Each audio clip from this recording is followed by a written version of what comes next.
told me, hey, I got something fantastic to tell you. He said, I am affiliated with people that speak with the spirits of the dead. How would you like to talk to the spirit of your dead mother? And I was shocked. I was shocked. He said, you wouldn't be afraid of talking to the spirit of your dead mother, would you? Well, I said, I'll tell you what, I would have to give that some thought, because it's something I never thought about before in my life. Heart Research Center presents A Trip into the Supernatural with best-selling author Roger Mورنو. While still a young man in the city of Montreal, Roger Mورنو became involved in the worship of demons. In this two-part series, Roger gives us a first-hand account of his harrowing brush with the powers of darkness and ultimately his divine rescue. Also joining him are Cyril and Cynthia Grossi, the very couple who first pointed Roger from the darkness to the light. Conducting this exclusive interview are Dan and Karen Houghton of Heart Research Center. Let's now join the Houghtons and Roger Mورنو as we together enter part one of A Trip into the Supernatural.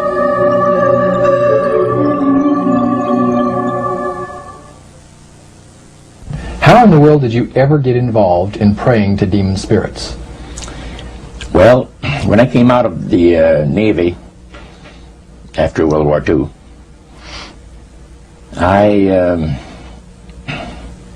was looking to take up a trade in Montreal, Canada.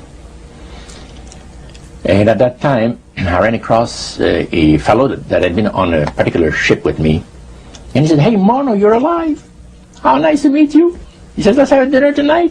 I said to my boss, can I have the evening off? Because I was the assistant to the Windsor bowling alleys and billiard, you know. It's the high-class place in Montreal where all the dress manufacturing people go and relax. So I got the evening off and I went out, we went out and had dinner. He told me, hey, I got something fantastic to tell you. He said, I am affiliated with people that speak with the spirits of the dead. How would you like to talk to the spirit of your dead mother? And I was shocked. I was shocked. He said, you wouldn't be afraid of talking to the spirit of your dead mother, would you? Well, I said, I'll tell you what, I would have to give that some thought, because it's something I never thought about before in my life. Most of us probably haven't. A little afraid of something like that. Well, he says, you know, it's written all over your face. You're afraid of going to a seance. But he says, I know you. He says, you're going to come. And then he started to tell me how brave I was when I was aboard ship, you know, different things. He says, you're not the same man. You're changed. You're chicken. That's all I needed to hear. I said, when do we go to a seance? So one Saturday evening, we were in the place. It was our first time. Very beautiful place. The medium was a lady. She had a gorgeous new home in Montreal. And there were about 20 invited guests there. I wish I was one of them. And she communicated with the spirits for different people there. And telling them what the spirit said.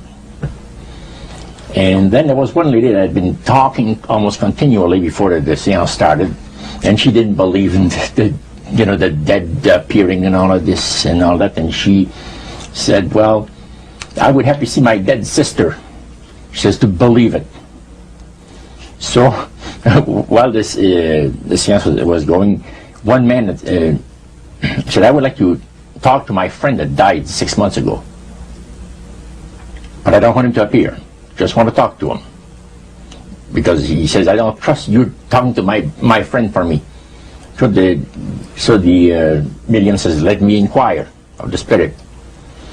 Yeah, the spirit will talk with you. And that big masculine voice was heard in the place. It says, hi Frank. It's nice of you to ask for me to talk with you. And they had a little chat. And after it was over, Frank says, this is the greatest thing on earth. to be able to talk with the spirits of the dead. Then the medium said, we have a very special surprise tonight for you people. A spirit will manifest itself openly here in a few minutes, and it's like a big gust of wind hit the building and right through the wall. Now the lights weren't terribly bright, but they were like living room lights, a couple of floor lamps, and maybe some of these, and that translucent being seemed to come right out of the wall. How did you feel right at that moment? It's almost like my heart stopped a little bit. Very weird feeling. It was a lady in a beautiful evening gown, swirling. And she said to Mary, my dear sister, you are so wonderful to have asked for me. And Mary fainted and fell right off her chair on the floor. And a couple of guys jumped up and picked her up, and spirit gone. And that was the beginning of it. That's how you got into it. Yeah, that's the way I got into it. After a while, you see, there's something interesting about the human mind. You can adjust to an awful lot of stuff. You can adjust to a lot of things that would terrify you to begin with. After a while, they become common and ordinary. So you mean contact with the supernatural can become commonplace and ordinary and doesn't bother anybody? Yeah. In other words, the more that you do it, you're not uncomfortable. That's right. It's just not an uneasy feeling. Yeah. So how did you feel about it? Then I got into a secret society that worshipped the spirits, you see. Well, now how is that different from the seance, Roger? It happens that the seance are not involving in many ways. But when you get into a secret society of spirit worshippers, then, and especially when you're invited there by the direction of the higher-ups in the spirit world, you never get out of there alive.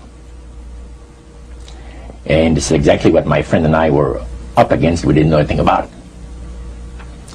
And there was a very, very popular big band leader. Jazz musician? Band, yeah. Very famous, played a lot in Montreal, Canada, Vancouver, the big cities. And one night we went to one of these seances, and he was with his wife. Now the spirits had told him what to do. Spirit told him, there's two of these guys, give the names, and your wife will want to talk, will make it so that your wife will want to talk to the medium when you say that you want to go home because you're tired.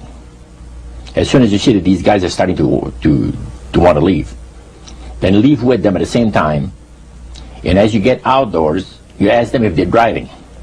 They'll say no, they're going to take the tramway a couple blocks away. Well, you invite them to get in your car with you, and that you will take them to a fancy restaurant and treat them to some good food and talk about the merchant navy. And that's what the guy did.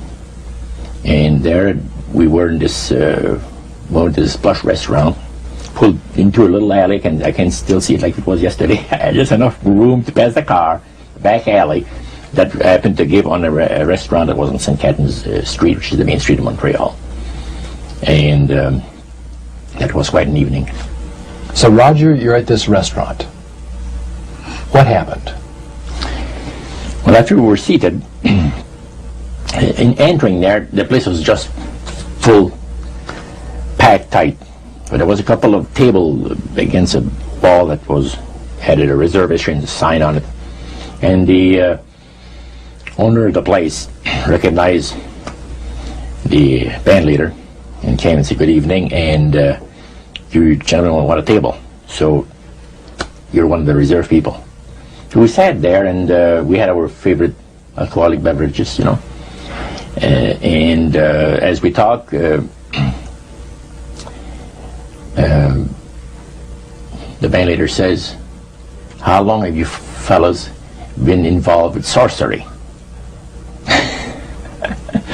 And he shocked us a little bit, and I said, exactly what do you mean? Well, he said, what you people are doing, talking to the supposed